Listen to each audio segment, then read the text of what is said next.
Hello friends, ఈరోజు మనం వచ్చేసి BEd 4th semester first paper contemporary India and education. ఈ పేపర్లో ఫస్ట్ చాప్టర్ ఇండియన్ కాన్స్టిట్యూషన్, దీని గురించి డిస్కస్ చేసుకుంటాం. ఫస్ట్ టాపిక్ వచ్చేసి constitution of India basic features. India కాన్స్టిట్యూషన్కి ఉండేటువంటి బేసిక్ ఫ్యూచర్స్ ఏంటి, బేసిక్ స్ట్రక్చర్ ఏంటి, ఇది మనం డిస్కస్ చేసుకుంటాం అన్నమాట. అసలు ఇంతకీ కాన్స్టిట్యూషన్ అంటే ఏంటి? Constitution is a written document that contains a set of rules for a government. కాన్స్టిట్యూషన్లో ఏముంటాయంటే ఇందులో గవర్నమెంట్కి ఉండాల్సిన రూల్స్ ఏమైతే ఉంటాయో అవన్నీ కూడా ఒక రిటన్ ఫామ్లో ఉన్నటువంటి డాక్యుమెంట్ అన్నమాట. ఇది ఏమేమి డిఫైన్ చేస్తుంది అంటే, ఈ కాన్స్టిట్యూషన్ వేటిని డిఫైన్ చేస్తుందంటే, ఇది వచ్చేసి గవర్నమెంట్కి ఉండాల్సినటువంటి fundamental political principles. Sorry friends, writing అంతగా బాగోలేదు, ఎందుకంటే ఇది పెన్తో యూజ్ చేసింది కాదు. కొంచెం అడ్జస్ట్ అవ్వండి, నా వాయిస్ విని కొంచెము అర్థం చేసుకోవడానికి ట్రై చేయండి. ఈ కాన్స్టిట్యూషన్ అనేది వేటిని డిఫైన్ చేస్తుంది అంటే, ఫండమెంటల్ పొలిటికల్ ప్రిన్సిపల్స్ ఆఫ్ గవర్నమెంట్కి పొలిటికల్గా ఎలాంటి ప్రిన్సిపల్స్ ఉండాలి, అలాగే ఎలాంటి స్ట్రక్చర్ ఉండాలి, గవర్నమెంట్కి ఎలా స్ట్రక్చర్ ఉండాలి, ఎలా ఫామ్ అవ్వాలి, అలాగే గవర్నమెంట్కి ఉన్నటువంటి పవర్స్ ఏంటి, అలాగే డ్యూటీస్ ఏంటి, పవర్స్ ఏంటి, డ్యూటీస్ కూడా ఏమి ఉంటాయి, ఇవన్నీ కూడా ఈ కాన్స్టిట్యూషన్ అనేది డిఫైన్ చేస్తుంది. అంటే ఎలా ఉండాలి, ఎలా నడుచుకోవాలి గవర్నమెంట్, దాని స్ట్రక్చర్ ఎలా ఫామ్ అవ్వాలి, అసలు దాని డ్యూటీస్ ఏంటి, పవర్స్ ఏంటి, ఇవన్నీ కూడా ఈ కాన్స్టిట్యూషన్ అన్నది చెప్తుందన్నమాట. ఇలా ఉండాలి అనేసి ఇన్స్ట్రక్షన్స్ అనేవి ప్రొవైడ్ చేస్తుంది. అలాగే దాంతోపాటు పీపుల్స్కి, ఆ కంట్రీ అంటే స్టేట్లో ఉన్నటువంటి పీపుల్స్కి రైట్స్ని గ్యారంటీ చేస్తుంది. మన ఇండియన్ కాన్స్టిట్యూషన్కి వచ్చేసి దీని ఫ్యూచర్స్ ఎలా ఉన్నాయంటే, ఇండియన్ కాన్స్టిట్యూషన్ అనేది వరల్డ్స్ లెంతియెస్ట్ రిటన్ కాన్స్టిట్యూషన్. అంటే వరల్డ్లోనే లెంతియెస్ట్ కాన్స్టిట్యూషన్ అనమాట, రిటన్ కాన్స్టిట్యూషన్. అంటే అన్ని కంట్రీస్కి కూడా కాన్స్టిట్యూషన్ అన్నది రిటన్ ఫామ్లో లేదు, కొన్నిటికి రిటన్ ఫామ్లో ఉంది, కొన్నిటికి ఓరల్గా ఉందన్నమాట. ఇక్కడ మనకి ఇండియా కంట్రీకి ఇది రిటన్ ఫామ్లో ఉన్నటువంటిది కాన్స్టిట్యూషన్ అన్నది. అండ్ లెంతియెస్ట్ కూడా, అన్ని కంట్రీస్లో ఉన్నటువంటి అన్ని కాన్స్టిట్యూషన్స్తో కంపేర్ చేసినప్పుడు ఇది చాలా లెంతియెస్ట్ అనమాట. ఎలా అంటే, ఇది ఫామ్ అయినప్పుడే, దీన్ని డ్రాఫ్ట్ చేసినప్పుడే, కాన్స్టిట్యూషన్ని మనం డ్రాఫ్ట్ చేసుకున్నప్పుడే 395 ఆర్టికల్స్ అండ్ 8 షెడ్యూల్స్ ఉన్నాయి. ఈ కాన్స్టిట్యూషన్ని డ్రాఫ్ట్ చేసింది ఎవరు? ఈ కాన్స్టిట్యూషన్ డ్రాఫ్ట్ చేసింది ఎవరు అంటే, కాన్స్టిట్యూషన్ కమిటీ. ఈ కమిటీకి చైర్మన్ వచ్చేసి బిఆర్ అంబేద్కర్ గారు. ఎంత టైం పట్టింది మన ఇండియన్ కాన్స్టిట్యూషన్కి ఫ్రేమ్ చేయడానికి అంటే, మొత్తం టైం వచ్చేసి 2 years 11 months and 18 days. ఎంత టైం పట్టిందండి? 2 years 11 months and 18 days అయితే ఈ కాన్స్టిట్యూషన్ని మనం ఫ్రేమ్ చేసుకోవడానికి టైం పట్టింది.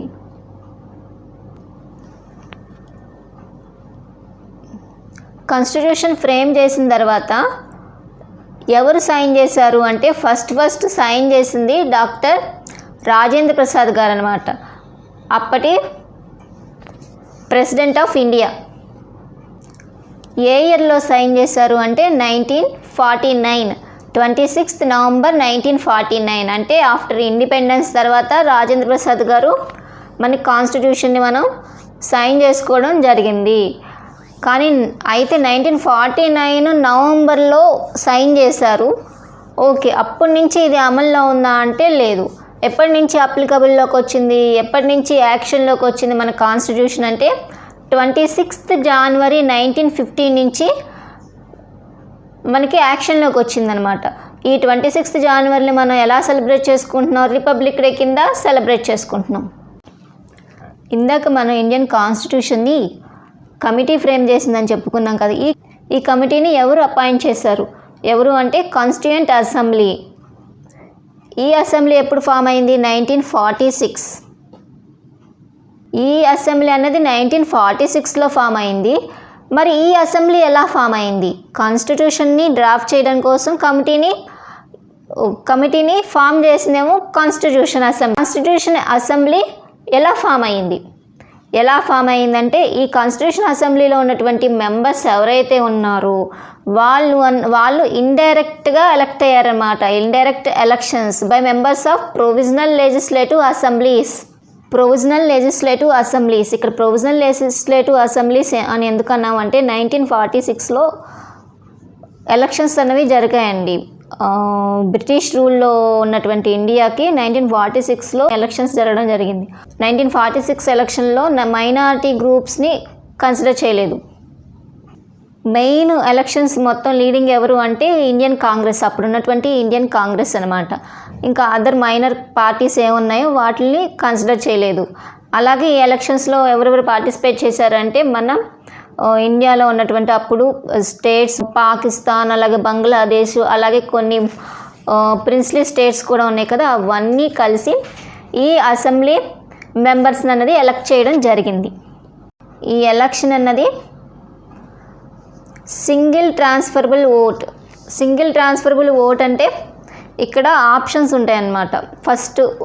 ఫస్ట్ ప్రిఫరబుల్ పర్సన్ ఎవరు, సెకండ్ ప్రిఫరబుల్ పర్సన్ ఎవరు, ఫస్ట్ ప్రిఫరబుల్ పర్సన్ ఏ, సెకండ్ ప్రిఫరబుల్ పర్సన్ బి అయితే బి, అలా ఫస్ట్ అంటే ఒక సెట్ ఆఫ్ పర్సన్స్ ఇస్తారన్నమాట లిస్ట్లో. ఒక 10 మెంబర్స్ అయితే కాంపిటీషన్లో ఉన్నారనుకోండి, మీకు ఫస్ట్ ప్రిఫరబుల్ ఎవరు అంటే ఫస్ట్ ఏ అనో బి అనో సి అనో మనం ఆప్షన్ ఇస్తాం. అలాగా 10 మెంబర్స్కి కూడా మనం ఒక్కరిని కాకుండా మనం 10 మెంబర్స్కి కూడా ఎవరు ఫస్ట్ నెంబర్ కింద నువ్వు ఏం చూస్ చేసుకుంటున్నావు బి, సెకండ్ నెంబర్ కింద డి, థర్డ్ ప్రిఫరబుల్ ఏ, అలా మనం చూస్ చేసుకోవచ్చు అనమాట. అది సింగిల్ ట్రాన్స్ఫరబుల్ ఓట్ మెథడ్ అనమాట. ఈ మెథడ్ ద్వారా మనకి అసెంబ్లీ మెంబర్స్ని చూస్ చేసుకోవడం, అసెంబ్లీ మెంబర్స్కి ఎలక్షన్స్ అనేవి జరిగినాయి. ఇలా ఫామ్ అయినటువంటి కాన్స్టిట్యూయెంట్ అసెంబ్లీ అన్నది ఫస్ట్ మీట్ ఎప్పుడైంది, ఫస్ట్ సిట్టింగ్ అంటే అది 9th December 1946లో అయింది. మళ్ళీ సెకండ్ సిట్టింగ్ ఎప్పుడు అంటే 14th August 1947. అంటే మనకి ఇండిపెండెన్స్ ఎప్పుడు వచ్చింది, 15th August 1947. Just independence before ఇంకోసారి సిట్టింగ్ అనేది జరిగిందనమాట. మన కాన్స్టిట్యూషన్లో ఉన్నటువంటి మోస్ట్ ప్రిన్సిపల్స్ అనేవి మన వెస్ట్రన్ కంట్రీస్ నుంచి డ్రా చేయడం జరిగింది. ఫర్ ఎగ్జాంపుల్ మనకి పార్లమెంట్లో లోవర్ అండ్ అప్పర్ హౌస్ అని ఉంటుంది కదా, లోక్సభ, రాజ్యసభ అనేది.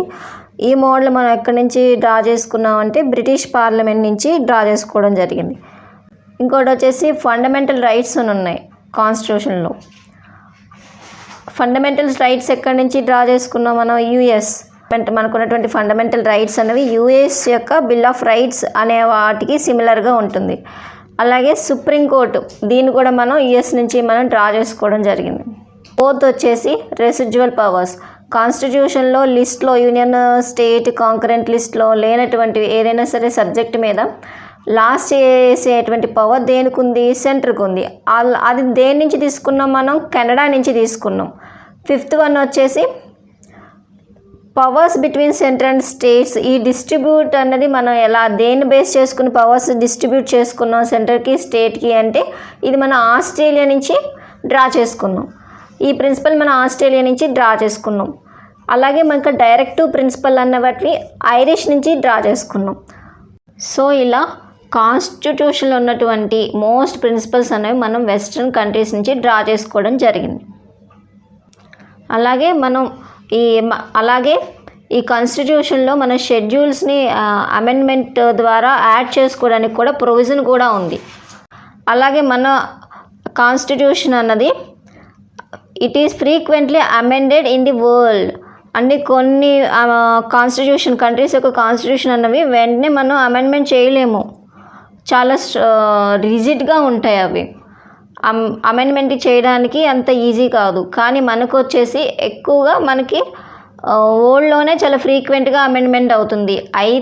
అయినప్పటికీ కూడా మనకి ఫస్ట్ అమెండ్మెంట్ ఎప్పుడు వచ్చిందంటే కాన్స్టిట్యూషన్ యాక్షన్లోకి వచ్చిన 1 year తర్వాత మాత్రమే వచ్చింది.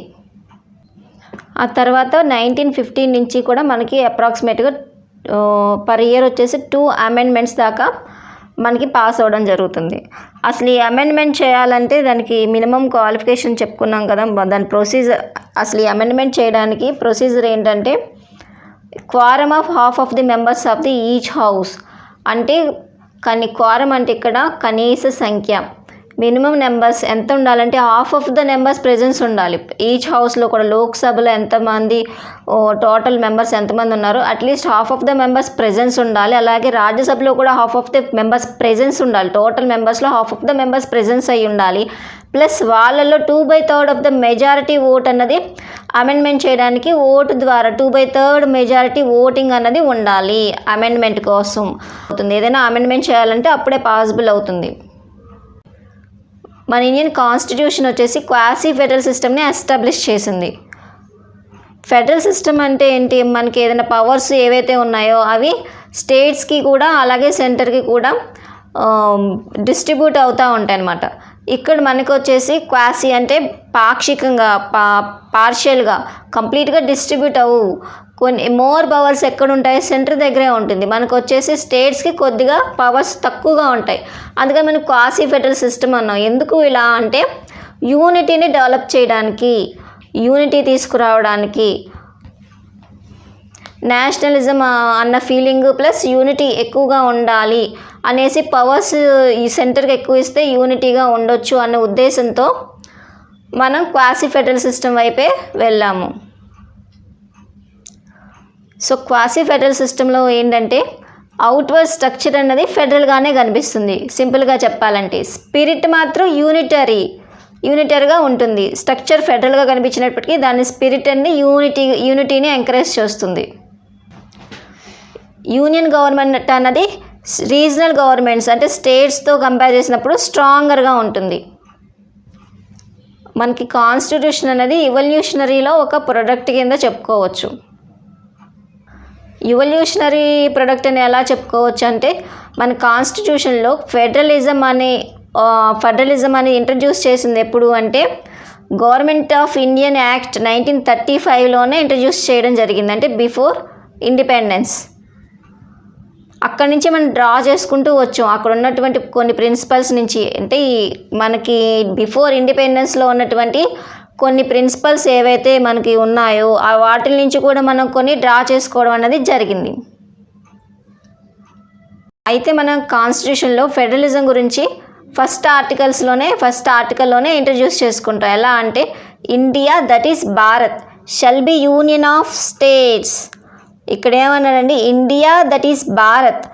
ఇండియా కానీ లేదా భారత్ అని కూడా పిలుచుకోవచ్చు ఇండియాని. అప్పుడే మనం కాన్స్టిట్యూషన్లో మెన్షన్ చేసుకున్నాం. కాన్స్టిట్యూషన్ రాసినప్పుడే మనం చెప్పుకున్నాం ఇండియా అనే చెప్పుకోక్కర్లేదు, దీన్ని భారత్ అని కూడా చెప్పుకోవచ్చు. ఎలా అయినా మెన్షన్ చేసుకోవచ్చు. India that is Bharat shall be union of states. Bharat అన్నది యూనియన్ ఆఫ్ స్టేట్స్ అన్నీ కలిస్తేనే భారత్. అలాగే అంబేద్కర్ గారు ఈ ఫెడరలిజం గురించి ఏం చెప్పారు, ఫెడరలిజం అంటే ఇట్ ఈజ్ డ్యూయల్ పాలిటీ అని ఆయన చెప్పుకొచ్చారు. డ్యూయల్ పాలిటీ అంటే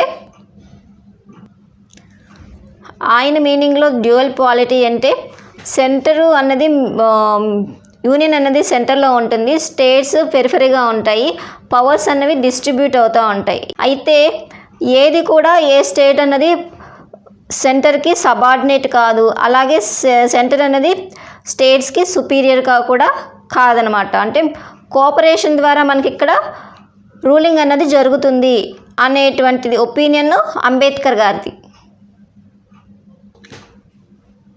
సో ఆ నోషన్ అన్నది అలాగే కంటిన్యూ అయింది. ఆ స్టేట్స్ కూడా అలాగే ఫీల్ అవుతూ వచ్చాయి. ఎప్పుడు దాకా అంటే 1967 వరకు. 1967 వరకు ఏమవుతుందంటే మొత్తము కంట్రీ మొత్తం సెంట్రల్ గవర్నమెంట్లోని ఇటు స్టేట్ గవర్నమెంట్స్లోనూ కూడా ఎక్కువ నేషనల్ పార్టీనే రూల్ చేయడం జరిగింది. 1967లో వచ్చేసి రీజనల్ పార్టీస్ ఏవైతే ఉన్నాయో అవి గవర్నమెంట్లోకి రావడం వల్ల స్టేట్స్లో గవర్నమెంట్ని ఫామ్ చేయడం వల్ల అప్పుడు ఆ ఫీలింగ్ వచ్చిందనమాట. ఓకే, వాళ్ళ అటానమీ అన్నది డిక్రీజ్ అయిపోయింది, స్టేట్స్ అటానమీ డిక్రీజ్ అయిపోయింది, సెంటర్కి మోర్ పవర్ ఉంది అనేసి అలా ఫీలింగ్ అనేది అప్పుడు వచ్చింది. అయితే ఇందులో మనం సెంట్రల్ స్టేట్ రిలేషన్ చూసినట్లయితే ఎలా ఉంటుంది అంటే ఫస్ట్ మనది ఫెడరల్ సిస్టమ్ కదా, ఫెడరల్ గవర్నమెంట్. అయితే ఇది కంప్లీట్ ఫెడరల్ కాదు, క్వసై ఫెడరల్ అంటే పార్షియల్గా పాక్షికంగా, అన్ని ఫుల్ పవర్స్ అన్నవి డ్యూటీస్ అన్నవి సెంటర్కి ఇంకా స్టేట్స్కి కూడా మధ్యన షేర్ చేయబడి ఉంటాయి. కానీ ఏదైనా సరే లెజిస్లేషన్ విషయం కానీ ఇంకేదైనా కొన్ని విషయాలు ఏమైనా డిస్ప్యూట్స్ వచ్చినా లేదా డిసగ్రిమెంట్ అయినా వచ్చినా ఎక్కువ ఎవరిది యాక్సెప్ట్ అవుతుంది అంటే సెంట్రల్ గవర్నమెంట్ ఏదైతే తీసుకొస్తుందో ఆ చట్టాలు ఆ లెజిస్లేషన్స్ మాత్రమే ఎక్కువ యాక్సెప్ట్ అవుతాయి. సో అంటే ఇది మనకి చూడడానికి ఫెడరల్గానే అనిపిస్తుంది, కానీ ఇట్ ఈస్ ఎక్కువ ఏమవుతుంది, సెంట్రలైజ్ అవుతుంది, ఎక్కువ సెంటర్ వైపుకి బెండ్ అయి ఉంటుంది. Hence it is a cause for the grievance on the part of the states. So ఇంకా మనకి ఈ రిలేషన్స్ ఎలా ఉంటాయి, ఇంకా 3 టైప్స్ ఆఫ్ రిలేషన్స్ అని చెప్పుకోవచ్చు. సెంటర్కి స్టేట్కి ఉన్న రిలేషన్స్ మనం 3 టైప్స్ కింద చెప్పుకోవచ్చు. ఒకటి ఏంటంటే లెజిస్లేటివ్ రిలేషన్,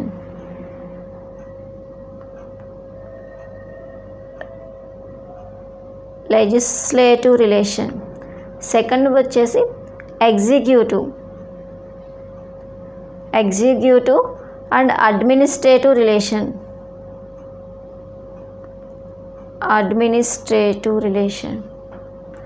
థర్డ్ వన్ వచ్చేసి ఫైనాన్షియల్ రిలేషన్.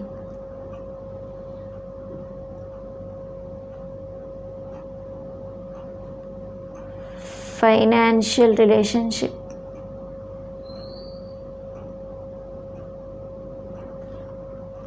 సో ఫస్ట్ ఎన్ని రిలేషన్స్ ఉన్నాయంటే మనం మెయిన్గా 3 టైప్స్ చెప్పుకోవచ్చు. ఒకటి లెజిస్లేటివ్ రిలేషన్షిప్, ఇంకోటి executive and administrative relationship, third one వచ్చేసి ఫైనాన్షియల్ రిలేషన్షిప్.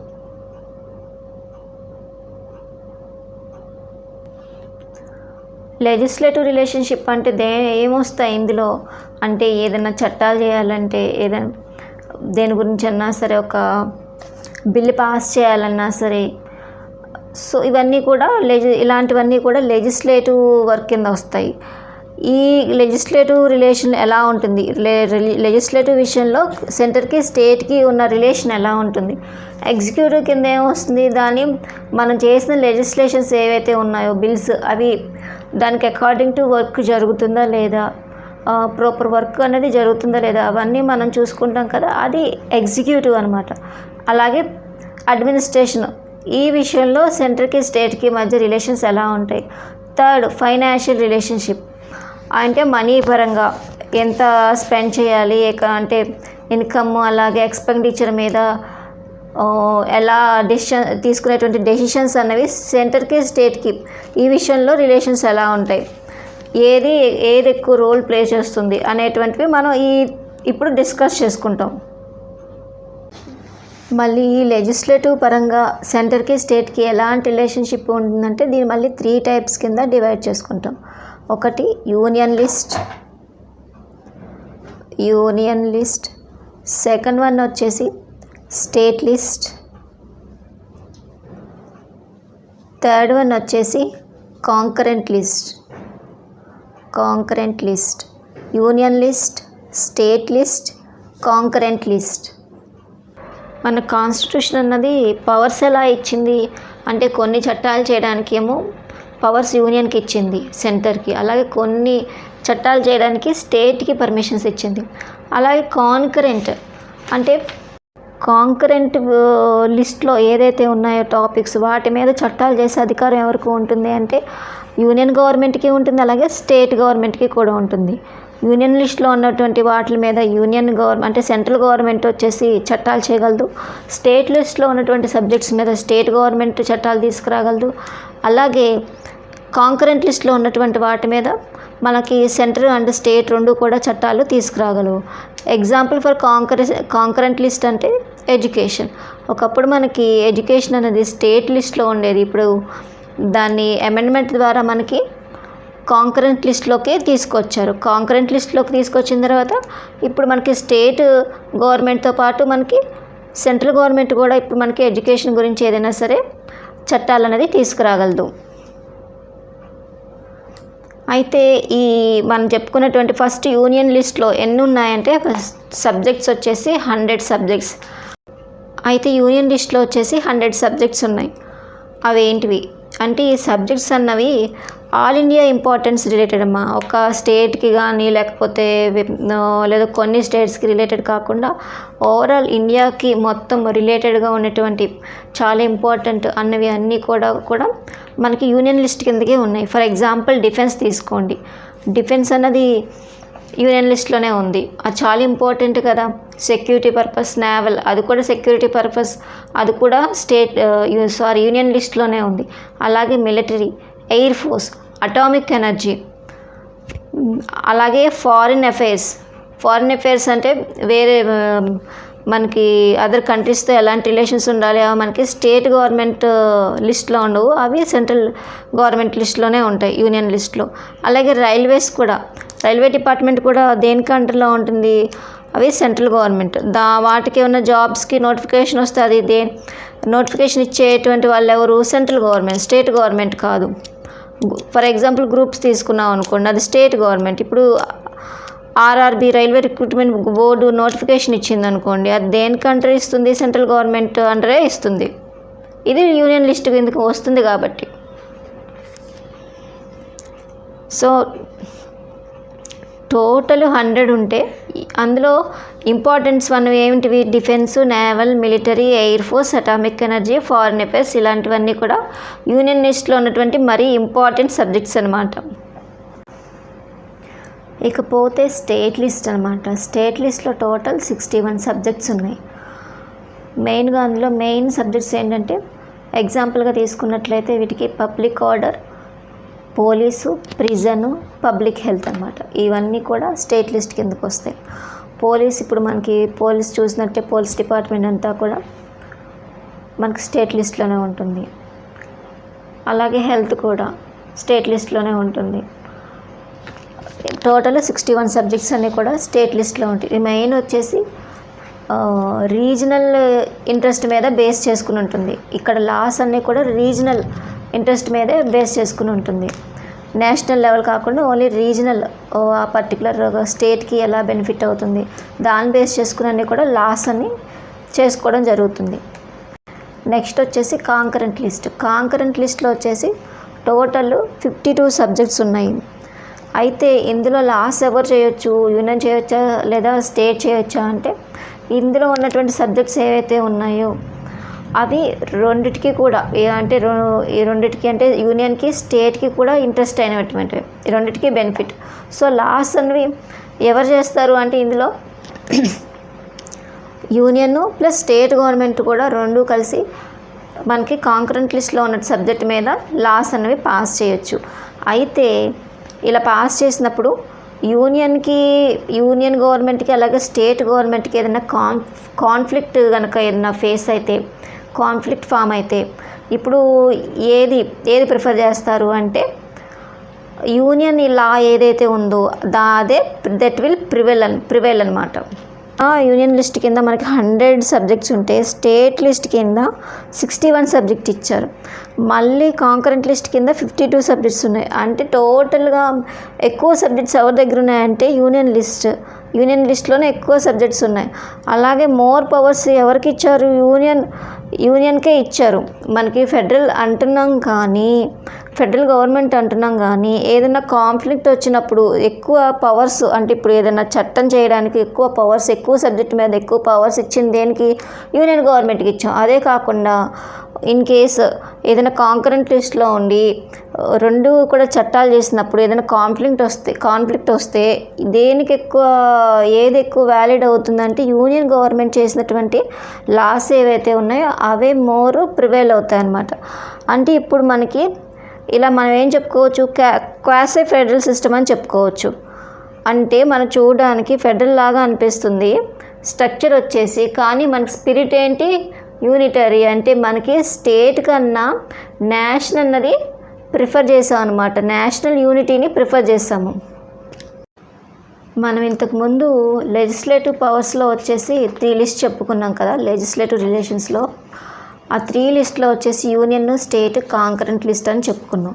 అయితే కొన్ని సబ్జెక్ట్స్ వచ్చేసి ఈ 3 లిస్ట్లోనూ కూడా ఉండవన్నమాట.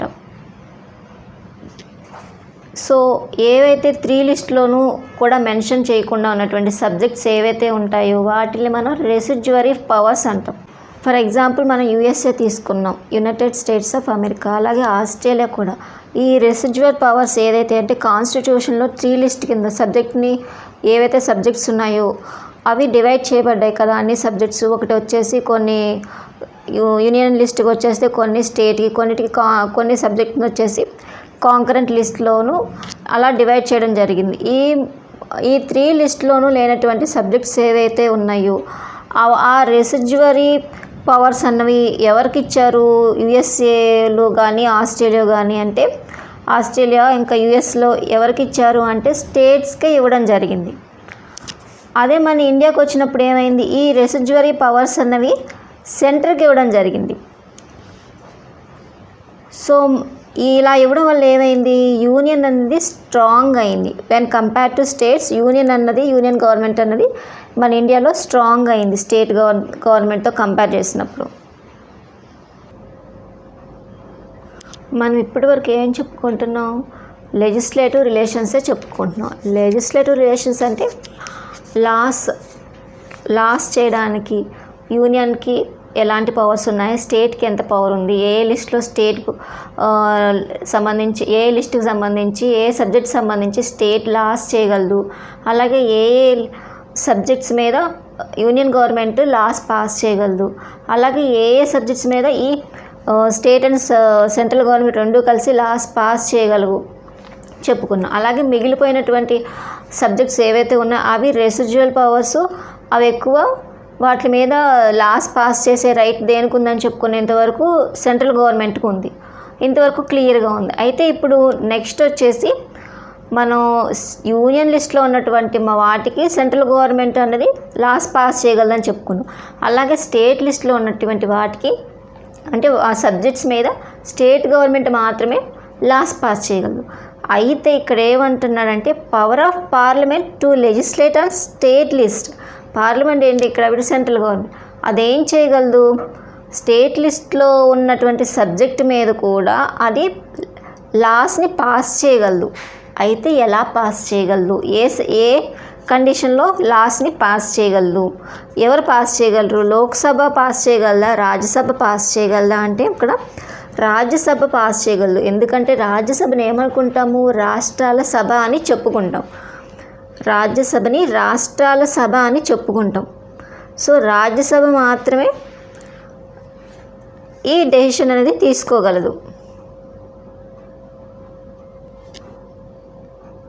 అయితే ఎలా చేయగలదు? ఎలా లాని తీసుకురాగలదు పార్లమెంట్ అంటే?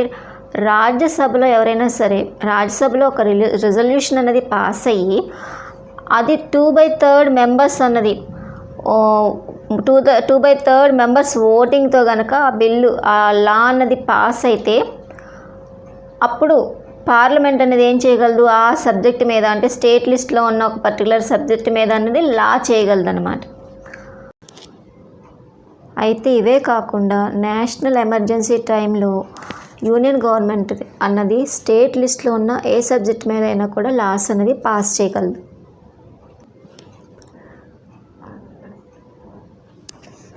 ఎమర్జెన్సీ అని డిక్లేర్ చేసినాక ఎవరు డిక్లేర్ చేస్తారు ఇంతకీ ఎమర్జెన్సీని? ప్రెసిడెంట్ ఒకసారి ఎమర్జెన్సీని డిక్లేర్ చేసినాక అప్పుడు యూనియన్ గవర్నమెంటే మనకి స్టేట్ లిస్ట్లో ఉన్న అటువంటి సబ్జెక్ట్స్ మీద కూడా యూనియన్ గవర్నమెంట్కి కూడా డెసిషన్స్ ఉంటాయి. అయితే ఇంకా ఏ రకంగా కూడా మనం స్టేట్ లిస్ట్లో ఉన్నటువంటి సబ్జెక్ట్ మీద లాస్ చేయగలదు అంటే ఆన్ రిక్వెస్ట్ ఫ్రమ్ స్టేట్. అంటే 1 or 2 స్టేట్స్ 1 or లేదా మోర్ స్టేట్స్ అన్నవి ఒక రిజల్యూషన్ కోరుకున్నట్లయితే అప్పుడేమవుతుంది? పార్లమెంట్ అన్నది స్టేట్ లిస్ట్లో ఉన్నటువంటి సబ్జెక్ట్ మీద కూడా లాస్ పాస్ చేయగలదు. అయితే ఆ స్టేట్స్కి మాత్రమే పర్టికులర్గా పాస్ చేయగలదు. అన్ని స్టేట్స్కి కాకుండా ఏదైతే రిక్వెస్ట్ చేశాయో ఆ స్టేట్స్కి మాత్రమే ఆ లాని పాస్ చేయగలదు. అలా పాస్ చేసిన లా ఎంతవరకు లాకి ఎంత వ్యాలిడిటీ ఉంటుందంటే 1 year వరకే వ్యాలిడిటీ ఉంటుంది. ఇంటర్నేషనల్ ట్రీటీస్లో రిలేషన్షిప్ ఎలా ఉంటుంది సెంటర్కి స్టేట్కి అంటే, ఏదైనా సరే పార్లమెంట్ అన్నది ఏదైనా సరే స్టేట్ లిస్ట్లో ఉన్నటువంటి సబ్జెక్ట్ మీద ఏదైనా సరే కూడా లాస్ని పాస్ చేయగలదు. ఎలా పాస్ చేయగలదు అంటే, ఏ సందర్భంలో పాస్ చేయగలదు అంటే, ఇది ఇంటర్నేషనల్ ట్రీటీకి ఏదైనా సరే ఒక ఇంటర్నేషనల్ ట్రీటీస్ ఉంటాయి కదా, వాటిని ఇంప్లిమెంటేషన్ చేయడంలో ఏదైనా ప్రాబ్లం వచ్చినా, దానికి ఏదైనా అపోజ్గా ఉన్నా, చేసినటువంటి ట్రీటీకి అపోజ్గా ఉన్నా కూడా అలాంటి వాటి మీద మనం లాస్ అన్నది యూనియన్ గవర్నమెంట్ అన్నది లాస్ పాస్ చేయగలదు. సో ఇక్కడ మనం గుర్తుపెట్టుకోవాల్సిందంటే, ఏ ఫెడరల్ కాన్స్టిట్యూషన్ కూడా ఇలాంటి ప్రొవిజన్ అన్నది లేదు. మన ఇండియా ఫెడరల్ కాన్స్టిట్యూషన్ మాత్రమే ఇలాంటి ప్రొవిజన్ అన్నది ఉన్నది. స్టేట్ గవర్నమెంట్ ఏదైతే ఉందో అది ఫెయిల్ అయింది అని ప్రెసిడెంట్ డిక్లేర్ చేసినప్పుడు కూడా మనకి స్టేట్ లిస్ట్లో ఉన్న ఏ సబ్జెక్ట్ మీదైనా కూడా సెంట్రల్ గవర్నమెంట్ అన్నది లాస్ పాస్ చేయగలదు. ఇప్పుడు దాకా మనం చెప్పుకున్న 3 list, union list, state list, concurrent list, ఇలా మనకి పవర్స్ అన్నవి డిస్ట్రిబ్యూట్ అయ్యాయి. కొన్ని యూనియన్కి అయితే, కొన్ని స్టేట్స్కి, కొన్ని రెండింటికి కూడా పవర్స్ అన్నవి లాస్ చేయడానికి పవర్స్ అనేవి డిస్ట్రిబ్యూట్ అయ్యాయి. అయితే ఇవి యూనియన్ టెరిటరీస్కి ఇది అప్లై కాదు. యూనియన్ టెరిటరీస్ ఏవైతే ఉన్నాయో అంటే వాటికి వచ్చేసి 3 లిస్ట్లో అంటే యూనియన్ లిస్టు, స్టేటు, కాంకరెంట్లో ఉన్నటువంటి లిస్ట్లో ఏటి కూడా మన స్టేట్ గవర్నమెంట్ లాస్ చేయడానికి వీల్లేదు. ఓన్లీ సెంట్రల్ గవర్నమెంట్ మాత్రమే మొత్తం 3 లిస్ట్లో ఉన్న ఏ సబ్జెక్ట్ మీదైనా కూడా లాస్ చేసే పవర్స్ దేనికి ఉంది? ఓన్లీ సెంట్రల్ గవర్నమెంట్కి ఉంది. ఎక్కడ? Union territories. ఒకసారి లెజిస్లేషన్స్ మీద యూనియన్కి అలాగే స్టేట్కి మధ్య ఉన్నటువంటి రిలేషన్స్ ఏంటో ఒకసారి క్విక్గా రివైజ్ చేద్దాం. లెజిస్లేషన్స్ అంటే లాస్ పాస్ చేసే పవర్ సెంటర్కి మరియు స్టేట్కి మధ్య ఎలా డిస్ట్రిబ్యూట్ అయ్యింది అంటే, మనం ఫస్ట్ 3 లిస్ట్ చెప్పుకున్నాం. యూనియన్ లిస్టు, స్టేట్ లిస్టు, అలాగే కాంకరెంట్ లిస్ట్. యూనియన్ లిస్ట్లో ఎక్కువ సబ్జెక్ట్స్ ఉన్నాయి, 100 సబ్జెక్ట్స్ ఉన్నాయి. స్టేట్ లిస్ట్లో 61 ఉన్నాయి. అదే కాంకరెంట్ లిస్ట్లో ఎన్ని సబ్జెక్ట్స్ ఉన్నాయని చెప్పుకున్నాం? 52 సబ్జెక్ట్స్ ఉన్నాయి. అయితే యూనియన్ లిస్ట్లో ఉన్నటువంటి సబ్జెక్ట్స్ మీద యూనియన్ గవర్నమెంట్ లాస్ పాస్ చేయగలదు. స్టేట్ లిస్ట్లో ఉన్నటువంటి 61 సబ్జెక్ట్స్ మీద స్టేట్ అన్నది పాస్ చేయగలదు, లాస్ పాస్ చేయగలదు. అలాగే కాంకరెంట్ లిస్ట్లో ఉన్న 52 సబ్జెక్ట్స్ మీద ఈ సెంట్రల్ గవర్నమెంట్ కానీ స్టేట్ గవర్నమెంట్ అన్నా కానీ లాస్ పాస్ చేయగలదు. అయినప్పటికీ కూడా ఇన్ కేసు కాంకరెంట్ లిస్ట్లో ఉన్నటువంటి సబ్జెక్ట్స్ మీద ఇవి ఈ 2 సెంటరు ఇంకా నేషనల్ ఇంకా స్టేట్ ఇంట్రెస్ట్ కాబట్టి, రెండిటి ఇంట్రెస్ట్ కాబట్టి, ఒకవేళ ఈ పాస్ చేసినటువంటి లాస్ 2 కూడా కాన్ఫ్లిక్ట్ అయితే, అలా అయినటువంటి సందర్భాల్లో ఏది ప్రివేల్ అవుతుంది అంటే మోస్ట్లీ యూనియన్ గవర్నమెంట్ పాస్ చేసినటువంటి లాసే ప్రివేల్ అవుతుంది. సెకండ్ వన్ వచ్చేసి రెసిడ్యువరీ పవర్స్. అంటే మనకి ఈ 3 లిస్ట్లో లేనటువంటివి, మనకి కాన్స్టిట్యూషన్ చెప్పింది కదా 3 లిస్ట్ అని, ఈ 3 లిస్ట్లో లేనటువంటి సబ్జెక్ట్స్ కూడా కొన్ని ఉంటాయి. ఆ సబ్జెక్ట్స్ మీద ఎవరు లాస్ పాస్ చేయగలరు? ఇప్పుడు లెజిస్లేటివ్ రిలేషన్స్ అంటే మొత్తం మనం లాస్ పాస్ చేసే విధానం అనమాట. దీంట్లోనే చూసుకోవాలి. ఇప్పుడు రెసిడ్యువల్ సబ్జెక్ట్స్ మీద ఎవరు పాస్ చేయగలదు అంటే, ఈ పవర్స్ అన్నవి సెంట్రల్ గవర్నమెంట్కే ఇచ్చింది కాన్స్టిట్యూషన్. నెక్స్ట్ వచ్చేసి legislation on state list under the national interest. అంటే ఇప్పుడు స్టేట్ లిస్ట్లో ఉన్నటువంటి సబ్జెక్ట్ మీద కూడా లెజిస్లేషన్ చేయొచ్చు. లెజిస్లేషన్స్ అంటే లాస్ పాస్ చేయొచ్చు సెంట్రల్ గవర్నమెంట్. ఎప్పుడు నేషనల్ ఇంట్రెస్ట్ ఉంటే, పర్టికులర్ లా ఉంది. ఇప్పుడు మనకి ఎడ్యుకేషన్ అనేది ఫస్ట్ స్టేట్ గవర్నమెంట్లో స్టేట్ లిస్ట్లో ఉంది. తర్వాత ఏమైంది? నేషనల్ ఇంట్రెస్ట్ ప్రకారం అది ఏం చేస్తారు, దాన్ని కాంకరెంట్ లిస్ట్ కింద చేర్చి దాని మీద కూడా ఇప్పుడు లాస్ పాస్ చేయడం జరుగుతుందన్నమాట. ఇది 2/3 ఓటింగ్తో బిల్ పాస్ అయినప్పుడు మాత్రమే. నెక్స్ట్ ఇంకెప్పుడు చేయొచ్చు? స్టేట్ లిస్ట్లో ఉన్న వాటి మీద ఉన్న సబ్జెక్ట్స్ మీద ఇంకెప్పుడు మనకి లాస్ పాస్ చేయగలదు సెంట్రల్ గవర్నమెంట్ అంటే నేషనల్ ఎమర్జెన్సీ. ఒకసారి ప్రెసిడెంట్ నేషనల్ ఎమర్జెన్సీ అనేది డిక్లేర్ చేసిన తర్వాత యూనియన్ లిస్ట్లో అయినా సరే, స్టేట్ లిస్ట్లో అయినా సరే, కాంకరెంట్ లిస్ట్లో ఉన్న ఏ సబ్జెక్ట్ మీద అయినా సరే పార్లమెంట్కి లాస్ పాస్ చేసేటువంటి పవర్ అయితే ఉంటుంది.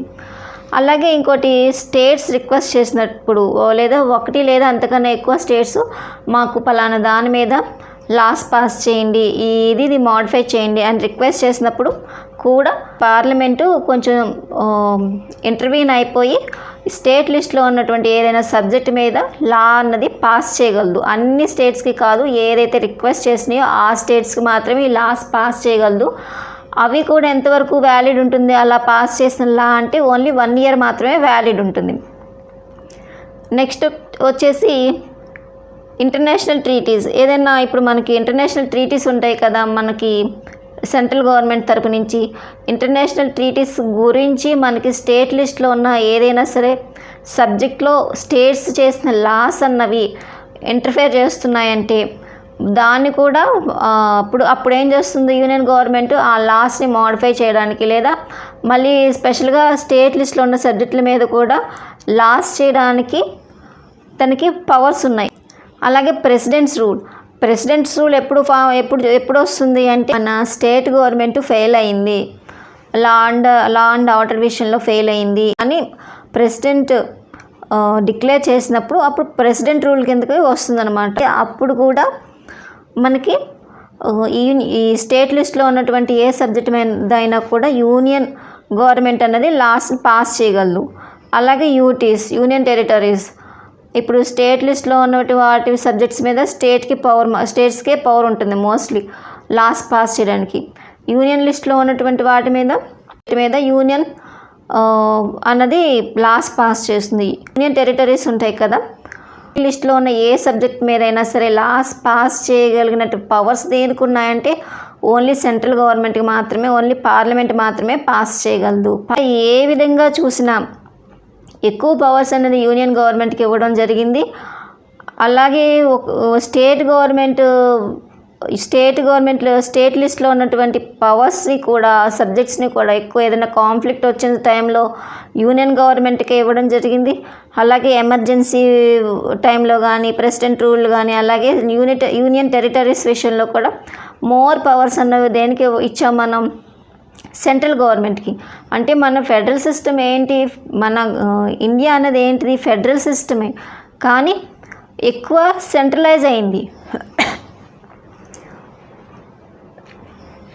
స్టేట్ని కొంచెం వీక్ చేస్తూ ఎక్కువ పవర్స్ అన్నది యూనియన్కి ఇవ్వడం జరిగింది. సో మన ఈ ఫెడరల్ సిస్టమ్ ఏమని చెప్పుకున్నాం, మన ఇండియన్ ఫెడరల్ సిస్టమే క్వాసీ ఫెడరల్ సిస్టమ్ అని చెప్పుకున్నాం.